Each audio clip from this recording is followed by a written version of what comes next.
Você já sentiu que algumas partes da Bíblia parecem mais criptografadas do que explicadas?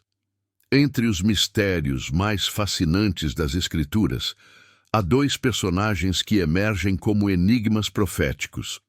Duas figuras que surgem no fim dos tempos com poder para fechar os céus, desencadear pragas e confrontar o anticristo diante do mundo inteiro. Eles são chamados de as duas testemunhas. Mas quem são elas? Por que surgem apenas nos momentos finais da história humana? E o que suas ações revelam sobre os planos de Deus para os últimos dias?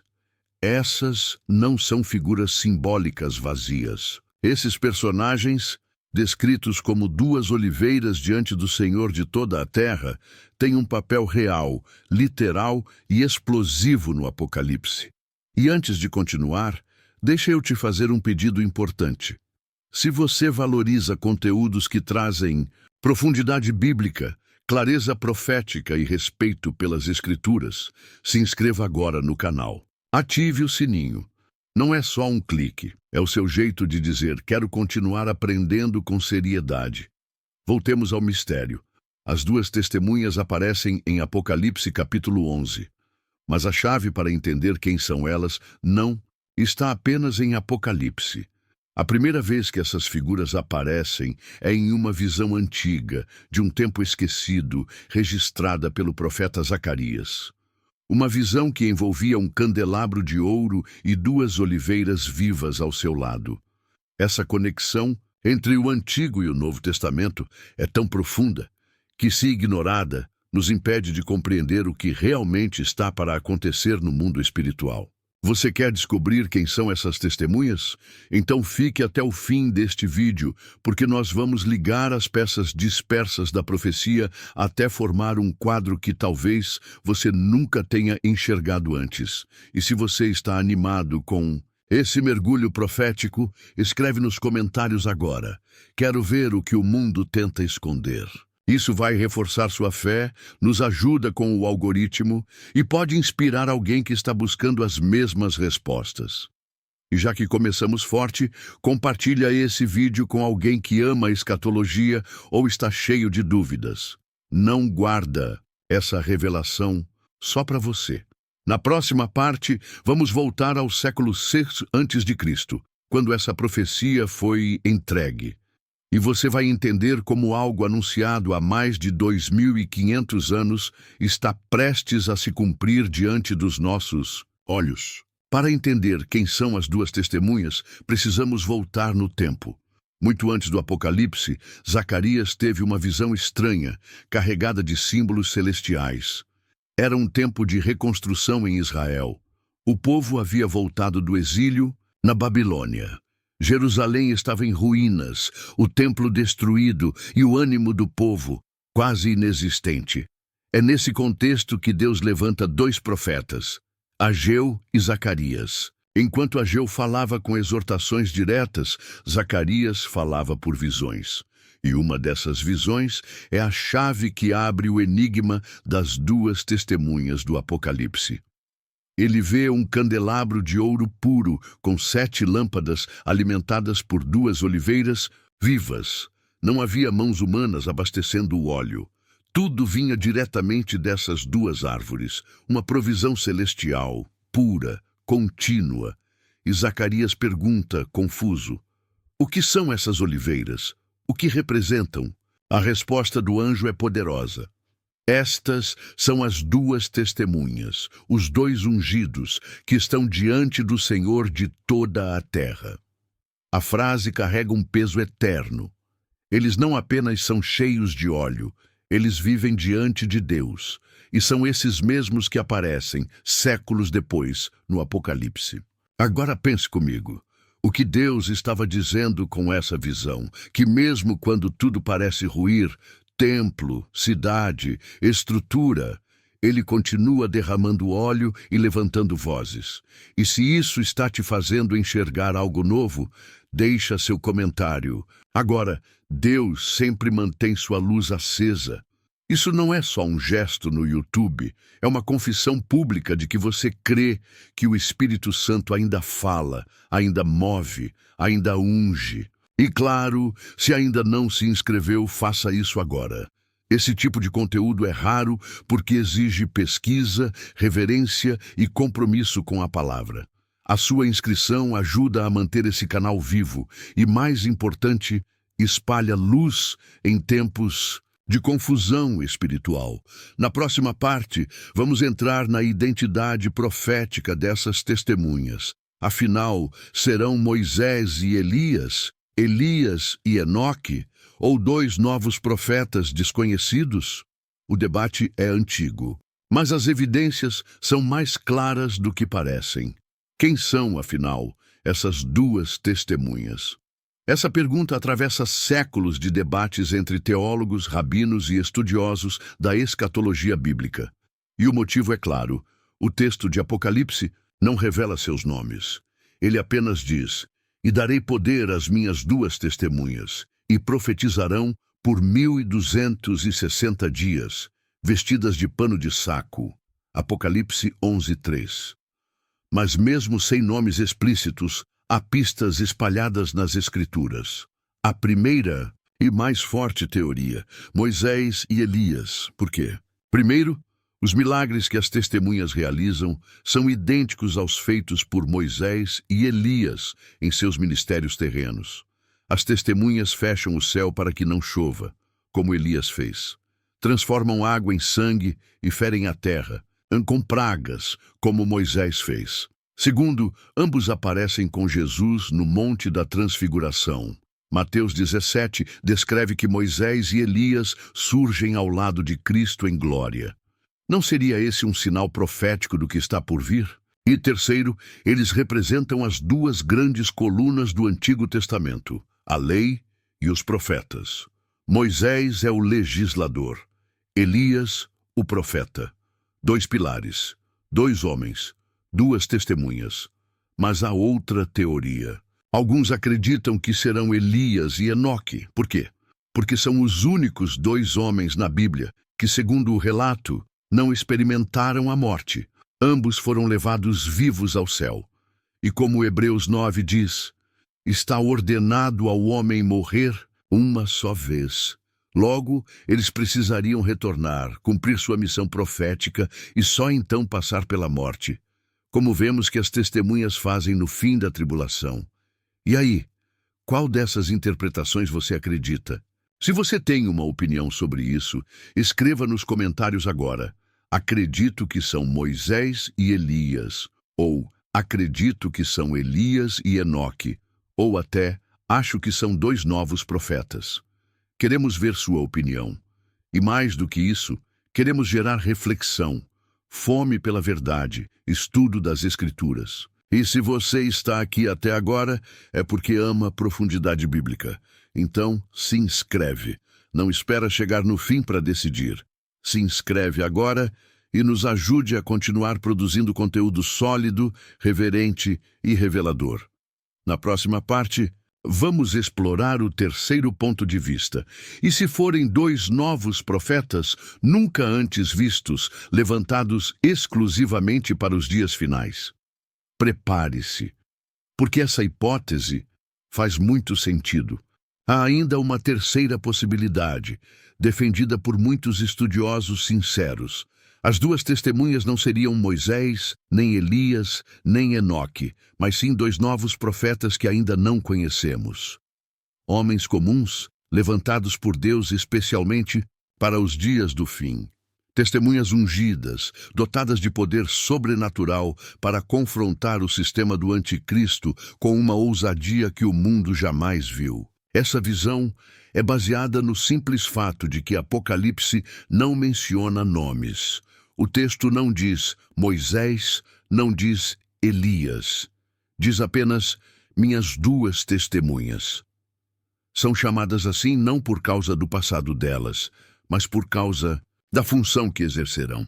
Elas vão profetizar, confrontar, resistir e por fim serem mortas e ressuscitadas. Deus, ao longo da história, sempre levantou a pessoa certa para a hora certa. Noé para o dilúvio, Moisés para o Egito, Elias para o confronto com Acabe, João Batista para preparar o caminho do Messias. Então, por quê? Não dois novos profetas para o fim dos tempos? Essa teoria também evita alguns dilemas doutrinários. Se Moisés já morreu, ele teria que ser ressuscitado antes da primeira ressurreição.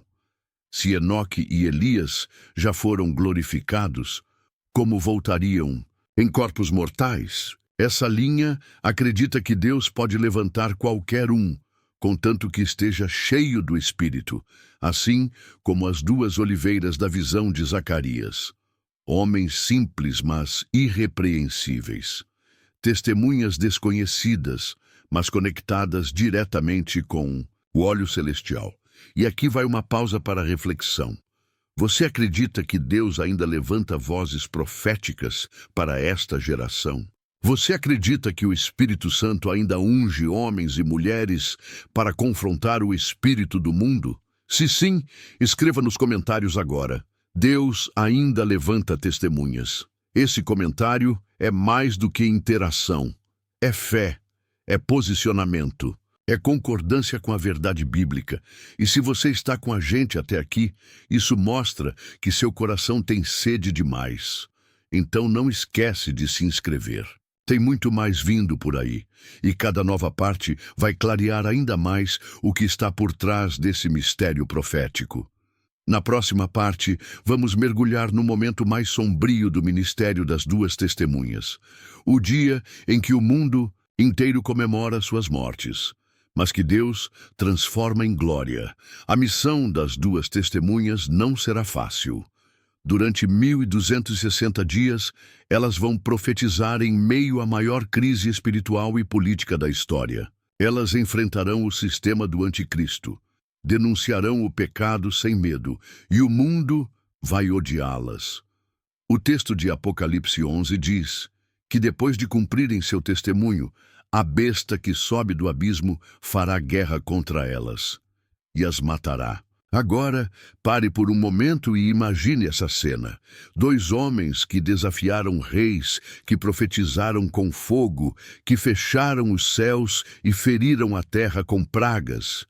Agora, mortos, caídos em plena rua de Jerusalém, expostos, humilhados. Mas o mais chocante ainda está por vir. O mundo vai comemorar. Isso mesmo.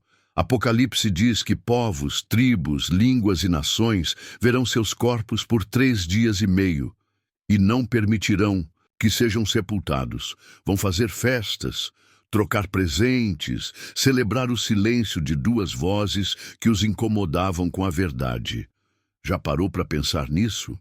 As pessoas vão comemorar a morte de homens santos, porque preferem continuar em trevas do que serem confrontadas com a luz.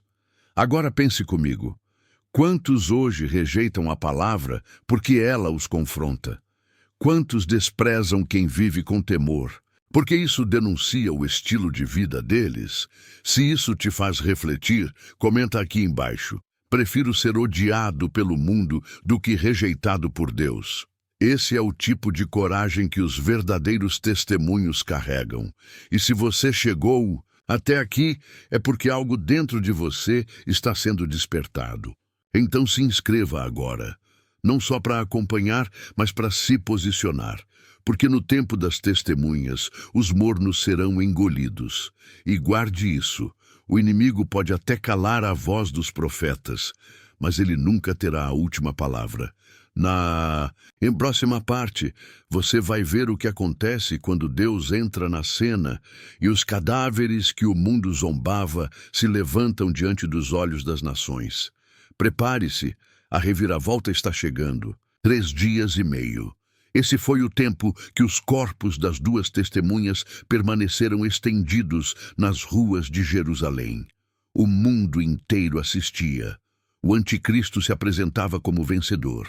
As multidões celebravam como se tivessem silenciado a própria voz de Deus. Mas então, algo acontece.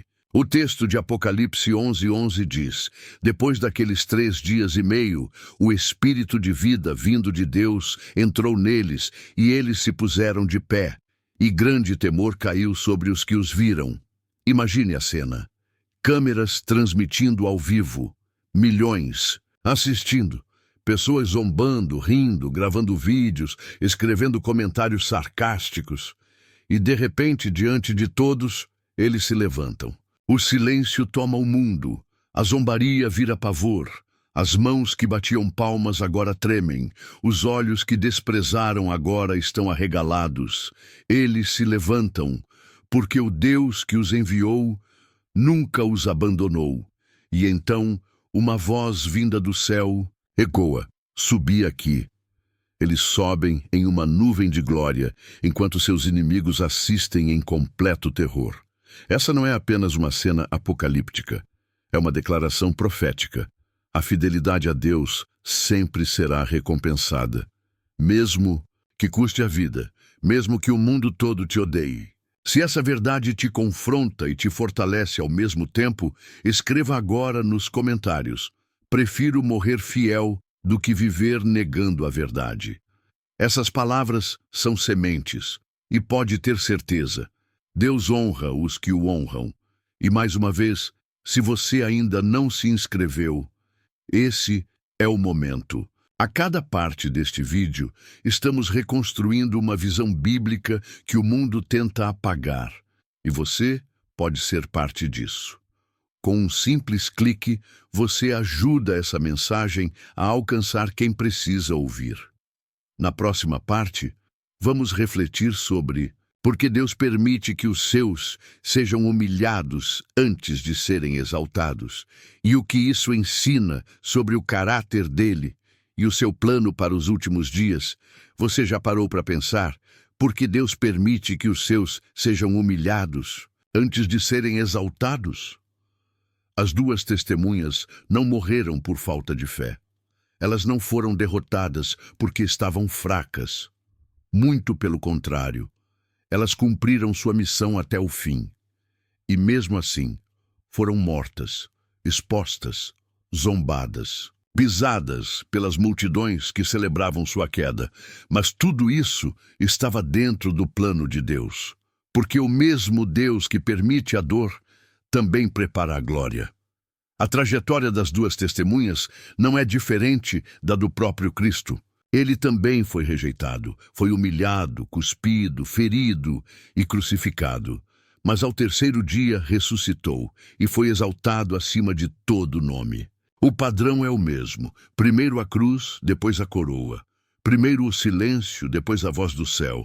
Primeiro o vale, depois a glória. E talvez hoje você esteja no vale.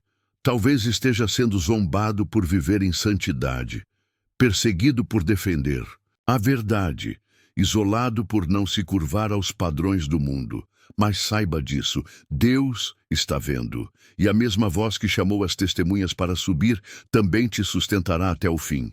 Escreva nos comentários agora: prefiro ser humilhado pelo mundo do que desonrar a Deus. Essas declarações fortalecem sua fé e semeiam coragem em quem lê. E se essa mensagem está edificando sua vida, compartilhe agora com alguém que está lutando para se manter firme. Não espere mais. Alguém precisa dessa palavra. Pode ser hoje. E claro, se você está assistindo até aqui, se inscreva agora mesmo. Você percebe que isso não é apenas mais um vídeo, é um chamado à verdade. E juntos podemos fazer essa mensagem alcançar muito mais pessoas. Na próxima parte vamos voltar ao início, a visão de Zacarias, para entender o que significa ser uma oliveira diante do Senhor. E por que isso diz respeito a você? Muito mais do que imagina. Lembra da visão de Zacarias? 2 oliveiras, uma de cada lado de um candelabro de ouro. Elas não estavam ali como enfeite, elas eram a fonte de óleo que mantinha a luz acesa. E o mais importante, elas estavam diante do Senhor. Não diante de reis, não diante de multidões, não diante de aplausos. Elas estavam diante de Deus. Essa é a essência das verdadeiras testemunhas. Elas não vivem para agradar o sistema. Elas não se movem por vaidade ou palco. Elas não dependem da opinião pública. Elas existem para que o óleo flua e para que a luz permaneça acesa. Agora pense, Você tem vivido diante de quem? Suas decisões refletem o aplauso do céu ou o medo do mundo? Zacarias viu que as oliveiras derramavam óleo continuamente, sem esforço, sem interrupção. É disso que precisamos, de uma fé conectada à fonte, de uma vida que recebe direto do Espírito e por isso não se apaga. Por isso, com toda sinceridade, se essa palavra está abrindo seus olhos, comente agora. Quero viver como uma oliveira diante do Senhor. Essa é uma decisão profunda. É sobre identidade espiritual, sobre permanecer de pé quando tudo ao redor está ruindo. E se você sente isso queimando no coração, se inscreva agora. Esse conteúdo não é só informação, é revelação. E se você valoriza isso, caminhe com a gente. Na próxima parte, vamos entender por que essas duas testemunhas representam mais do que pessoas. Representam um princípio eterno, o de que Deus nunca deixa de ter voz, mesmo em meio ao caos. As duas testemunhas são mais do que figuras proféticas. Elas são um princípio eterno. Deus sempre tem uma voz, sempre tem um remanescente, sempre tem uma lâmpada acesa. Em todas as gerações, quando o mundo mergulhou nas trevas, Deus levantou alguém. Quando a verdade foi distorcida, Ele levantou quem falasse com clareza. Quando o sistema tentou calar o céu, Deus acendeu outra chama. As duas testemunhas representam isso, a certeza de que Deus nunca se cala. Durante a grande tribulação, quando o mundo estiver sob o controle do anticristo, quando a igreja tiver sido perseguida, quando as nações estiverem cegas por engano espiritual, ainda haverá duas vozes proféticas proclamando: assim a diz o Senhor. E você pode ter certeza, o mesmo Espírito que sustentará essas testemunhas já está hoje sustentando pessoas como você que decidiram viver pela verdade, mesmo sendo minoria. Talvez você esteja sendo rejeitado por crer na Bíblia, chamado de radical, zombado por manter princípios. Mas entenda, você é parte do mesmo padrão. Deus sempre trabalha com remanescentes. Por isso, declare nos comentários agora: eu serei uma voz fiel na minha geração. Esse comentário não é só para interagir, é para selar um compromisso. Você está dizendo ao céu: pode contar comigo. E se essa palavra está fortalecendo sua fé, se inscreva agora, não apenas para acompanhar, mas para fazer parte de algo maior. Uma geração que não vai se calar. Uma geração que escolhe a luz. Na próxima e última parte, vamos concluir com o chamado que está sobre você. Porque se as duas testemunhas representam um padrão, você também está sendo chamado a viver diante do Senhor e a ser luz no fim dos tempos. Chegamos ao fim da jornada. Você viu as duas testemunhas profetizarem com poder, enfrentarem a fúria do anticristo, serem assassinadas diante do mundo e depois ressuscitarem sob os olhos de uma geração incrédula. Mas o que isso tem a ver com você? Tudo. Porque o Espírito que ungiu essas duas testemunhas é o mesmo que habita nos verdadeiros filhos de Deus hoje. A questão não é apenas quem serão eles. A pergunta agora é: quem é você? Você é alguém que vive em silêncio quando o mundo mente? Ou alguém que mantém a luz acesa, mesmo quando tudo ao redor desmorona? Você está disposto a ser uma testemunha fiel, mesmo que isso te custe status, aceitação, conforto? As duas testemunhas não são apenas parte do futuro. Elas são um modelo para o presente, um lembrete de que fidelidade a Deus tem preço, mas também tem recompensa, que o mundo pode até zombar, mas o céu sempre justifica, que os que se ajoelham diante de Deus nunca se curvarão ao sistema. E talvez esse vídeo tenha te confrontado, talvez tenha te acordado. Se sim, então escreva. E escreva com convicção: eu quero ser uma testemunha viva. Esse é o tipo de confissão que move o céu e que marca quem você está se tornando. E se você sente que essa mensagem precisa alcançar mais vidas, compartilhe agora. Não deixe ela morrer aqui. Você pode ser a ponte entre esse chamado e alguém que está quase apagando a própria fé. E se ainda não se inscreveu, eu te convido com seriedade, se inscreva. Não como clique casual, mas como quem diz, eu quero andar com os que ainda proclamam a verdade. Porque quando o mundo silenciar, o céu sempre terá duas vozes, e Deus ainda procura por mais uma.